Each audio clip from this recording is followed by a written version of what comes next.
স্বপ্নাদির অফিসে আবার ফের চলে এসেছি ওকে সারপ্রাইজ দিতে। তো চলো ওর রিয়াকশান কী হয় সেটা তোমাদের দেখাই। এটা ক্যাপচার করতে এসেছিলাম স্বপ্নাদি। স্বপ্নাদির মুডটা অফ থাকার জন্য আমরা স্বপ্নাদির কাছে এসেছিলাম। চলো দেখা হয়ে গেছে ওর সাথে, এবার আমরা একটু বেরিয়ে পড়লাম কেনাকাটা করতে, কারণ মনার দাদার বিয়ে সামনে। দ্যাটস ওয়াই আমরা এখন যাচ্ছি গড়িয়াহাট। তো আমরা ফার্স্টেই চলে এসেছি এম বাজার। যাক এখানে কীরকম কী কালেকশন আছে। এম বাজারের কালেকশন আমার খারাপ লাগে না। যে কোনো মলে ঢোকার আগের যা ফর্মালিটি থাকে সেইগুলো কমপ্লিট করে ওখান থেকে যে টোকেনটা নিয়ে ঢুকে পড়লাম মলে। গিয়েই চোখে পড়লো পাঞ্জাবি, যেগুলো এখন ভীষণভাবে চলছে।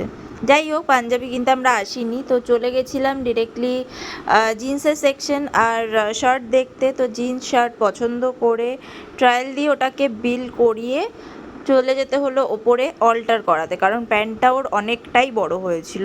তো চলো তোমাদের একটা ইন্টারেস্টিং জিনিস দেখাই। এই দেখো, একটা ছোট্ট গুড়গুড়ি মলের মধ্যে এসেও হামাগুড়ি দিয়ে বেড়াচ্ছিল, যদিও বা আমাদের সময়টা ওকে দেখতে দেখতেই কেটে গেছিলো। যাই হোক, তারপর বেরিয়ে একটুখানি গলা ঠান্ডা করতে খেয়ে নিলাম ঠান্ডা ঠান্ডা লস্যি। এত সুন্দর গরম পড়ে গেছে, আর তারপরে গিয়ে এপ্রিল মে মাসে কি পড়তে পারে সেটা সবাই আন্দাজ করতে পারছো।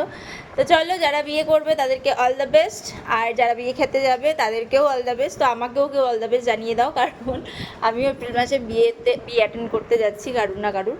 দেখা হবে নেক্সট ব্লগে। আজকের মতন টাটা।